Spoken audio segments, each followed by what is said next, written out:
Welcome to the HobbyScool podcast. Whether you're a seasoned hobbyist or just getting started, HobbyScool is the perfect place to learn something new. My name is Dr. Destiny Kopp, and I'm your host of the podcast. But before we jump into our episode for today, the only thing I ask is that if you enjoyed the episode, please share with a friend and give us an honest review on your favorite podcast platform. This helps us get out the content to more people. I also want to invite you to get on our wait list for our next HobbyScool Online Learning Summit. These are free to attend, and you can find the link to join at hobbyschool.com, which is also in our podcast show notes. Now sit back, relax, and enjoy the episode.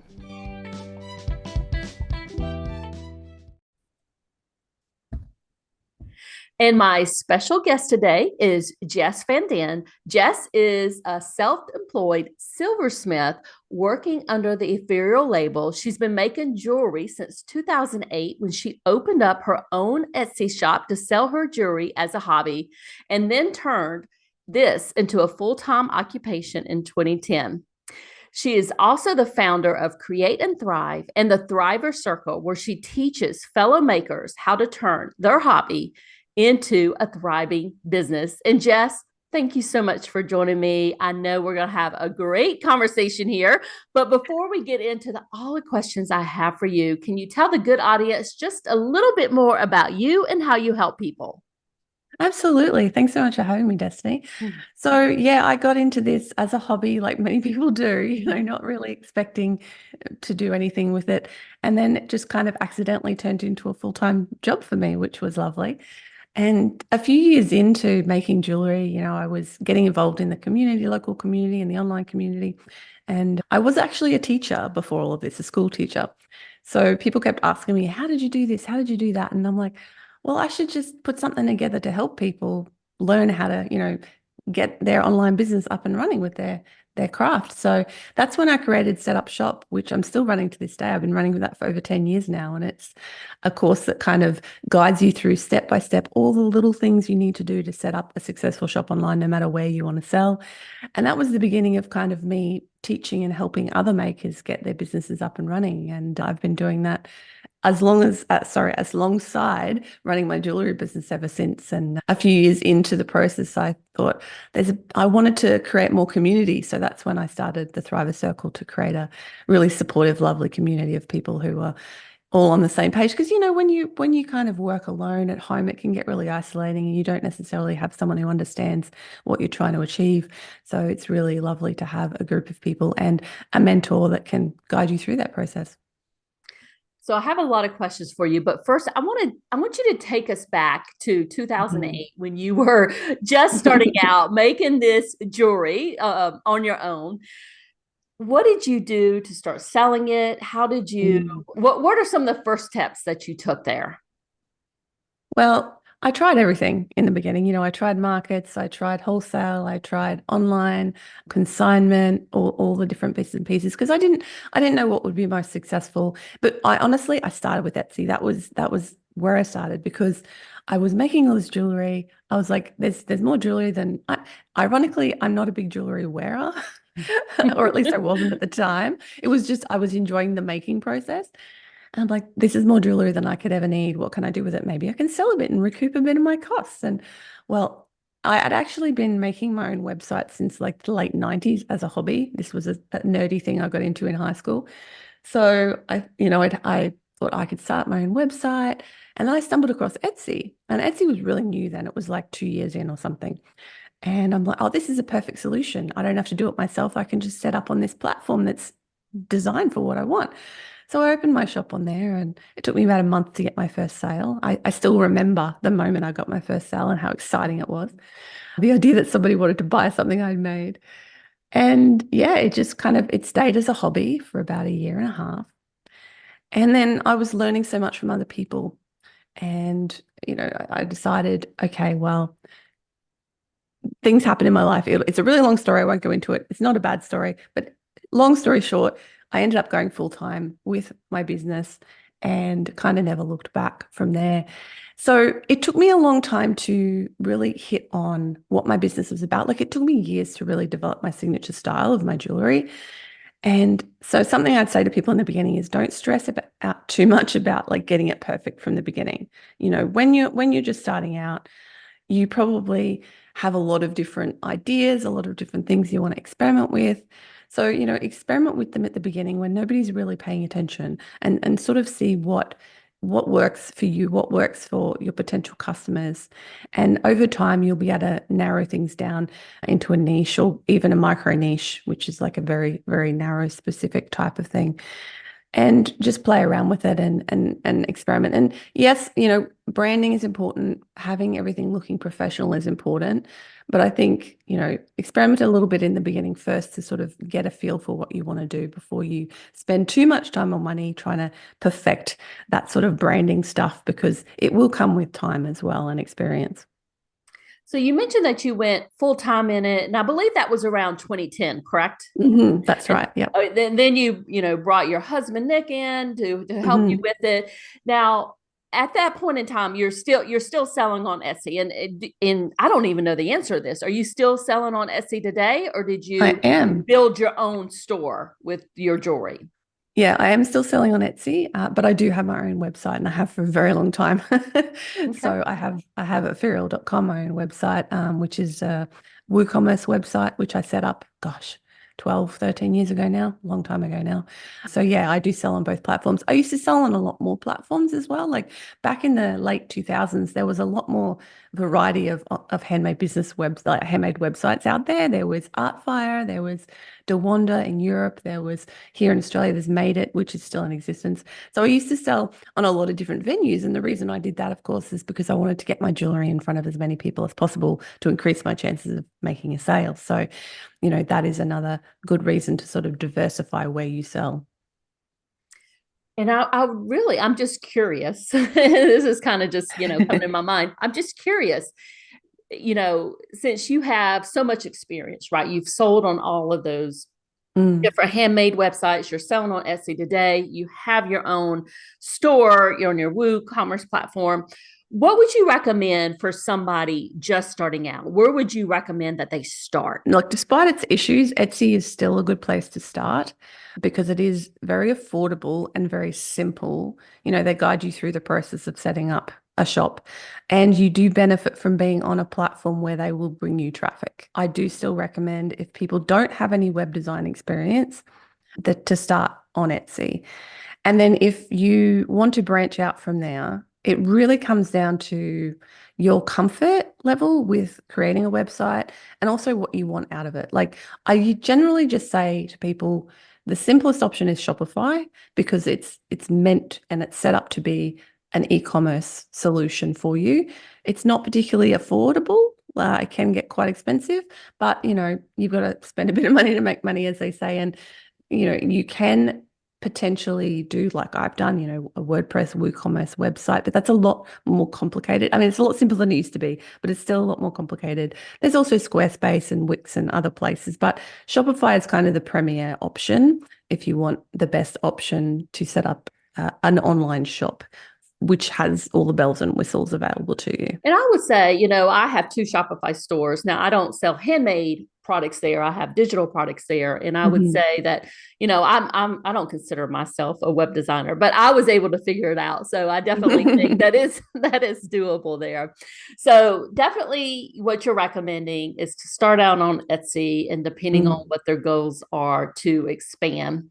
Walk us through kind of the process if somebody is starting out on Etsy. When would they know that they're ready to expand or maybe explore other options like setting up their own shop? Well, I mean, I'm a big fan of if you've got a real business, you're serious about this, you're growing a business, that you should have your own standalone website because, you own the real estate, then you have a place that's yours. You're not reliant on a third party like Etsy for the security of your business.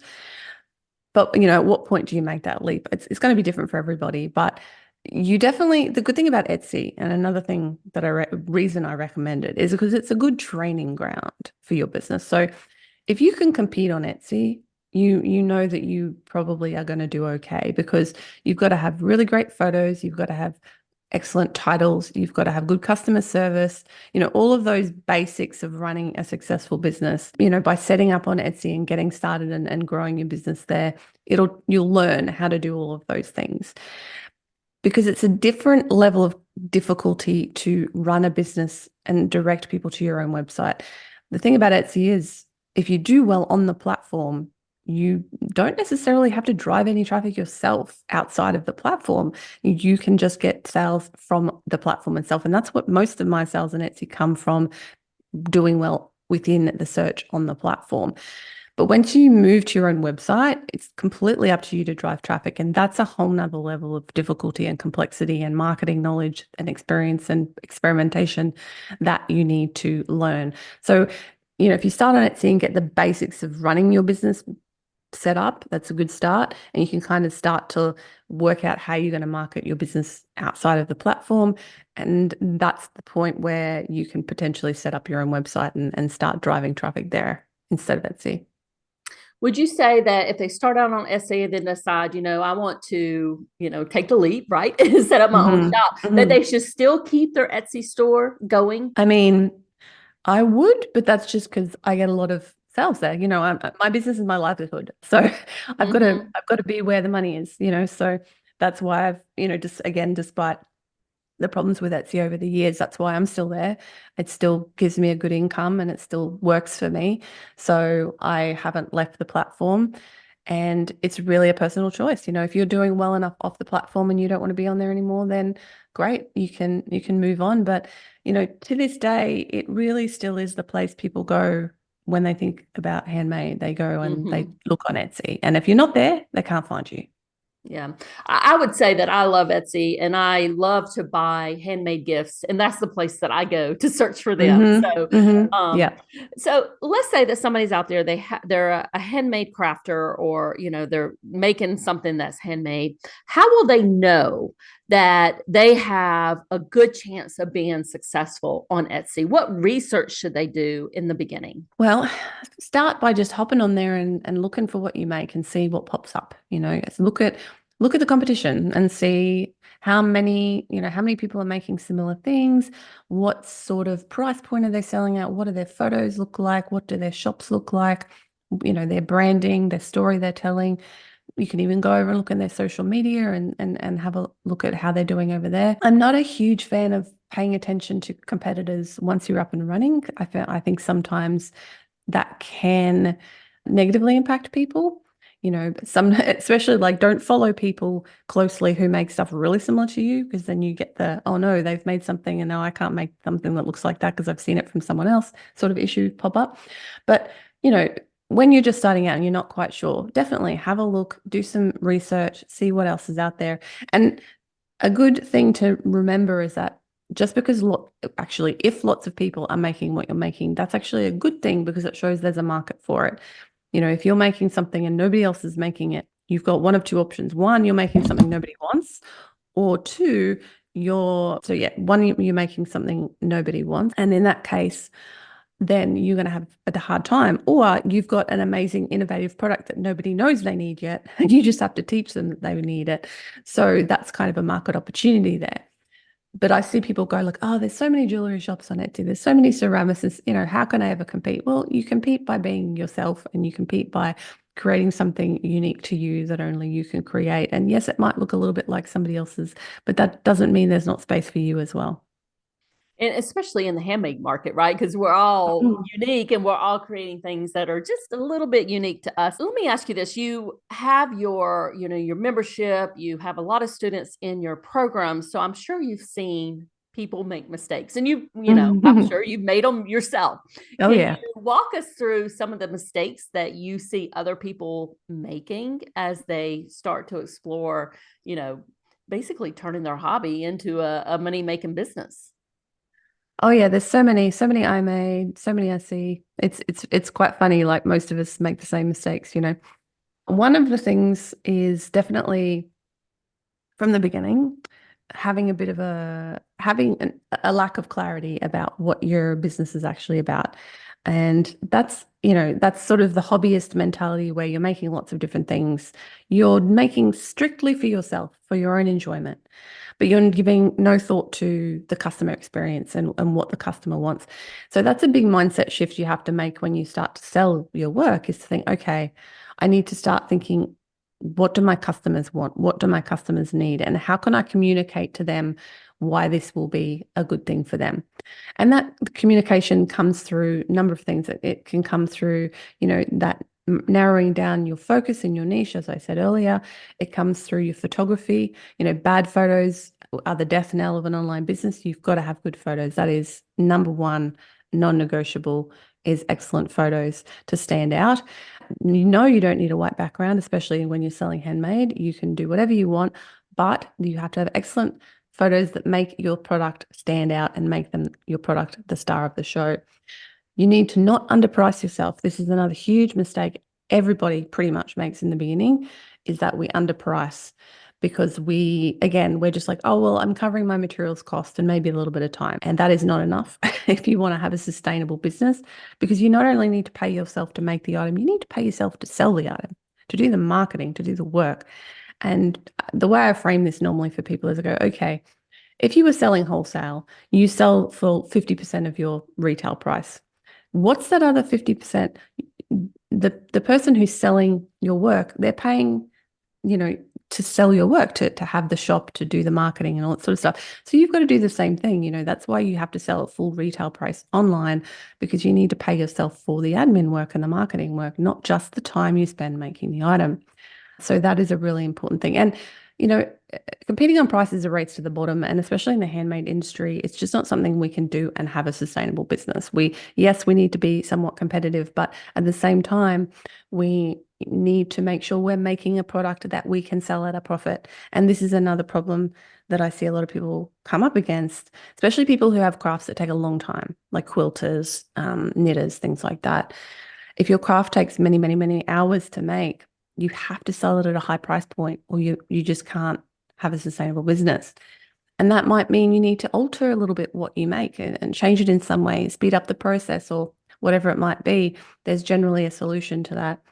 So those are some of the biggest mistakes see people make. And I think another one, which is a little bit more amorphous, is, a lack of confidence in your own abilities to figure this out. And you've got to believe in yourself. If you want to have a successful business, you have to be the one driving it. You have to be the one pushing it forward. You have to believe in yourself and believe in the value of your product, because if you don't believe in it, how are you going to convince other people to believe in it as well? So those are just a few little things. Well, I think they're all good. They're all good. As you were going through them all, I'm like, yes, yes, yes, I agree with them all. Especially the pricing one, because I think especially us as women, we always tend to underprice. And you just really don't. I mean, the marketing and some of the admin stuff is really a lot more costly and time consuming than what you would think it would be. Oh, yeah. So, Jess, any last minute thoughts before we wrap it up here? Well, I'm just a big fan of giving it a go. You only have one life. If you have this dream, go for it, give it a crack. Like, what's the worst that can happen? It doesn't work out. Okay, well, at least you tried and you gave it a go, and, you put everything into it. And the thing I always say, and I've always said to people, is it's a marathon, not a sprint. If you're in this, be in it for the long haul, be prepared that it will take time, be patient. Just because it's taking time doesn't mean you're doing it wrong. It takes time for everybody. It takes time to learn. It takes time to develop your products. It takes time to work out how to sell stuff. All of this stuff takes time and effort and energy, and we only have so much time in the day. If you've got another job, if you've got a family to take care of, if you've got other responsibilities, just keep going. If this is something you want to do, keep going, keep experimenting with it, keep pushing forward, and keep trying. And it is possible. There's a lot of people out there like myself who are, doing this and who are making money out of selling their craft, whether it's enough to save for a holiday, or enough to pay one of the bills, or maybe it's enough to make a full-time living. And you can choose. It's up to you how much effort you want to put in, how much money you want to get out of this. And so do what you want to do the business you want to have, create the life you want to have. And most of the people who come into the Thriver Circle, almost everybody says the same thing about what they want. I want freedom. I want to be creative and do something, put something beautiful or meaningful out into the world. I want to be my own boss, or I want to have charge of my time. That's one of the beautiful things about having your own business, beautiful and terrifying, is that it's all up to you. It's all down to you. And you are the one who will make it happen. So, Jess, thank you so much for those inspiring thoughts. I love everything that you said there. Before we hang up here, can you let the audience know where they can find you? And I believe you have a free gift for them also. Yes. So the best place to find me is online at createandthrive.com. From there, you can check out my YouTube channel, my podcast, all my courses, my membership, the Thriver Circle, and everything else. And I'm going to give Destiny a link that you can head over to and get some access to my Handmade Business Toolkit. And inside there, I have a stack of freebies that will help you to get your business up and running. Things like the Etsy keyword planner to help you figure out the best keywords to use in your Etsy shop. There's an Etsy quick start guide available in there as well. So, if you want to make sure that you're getting started with Etsy and not missing any of the important little details. And there's a bunch of other freebies in there that'll help you get your business up and running as well. And I will make sure that all of those links are in the show notes. And Jess, thank you so much for joining us today. My absolute pleasure. Thanks for having me. Thank you so much for listening today. Don't forget to sign up for the waitlist so you'll be the first to know when our next free HobbyScool online learning summit launches. The link is in the show notes for this episode, or you can go to hobbyschool.com, and that's HobbyScool with school without an H in it. Talk soon.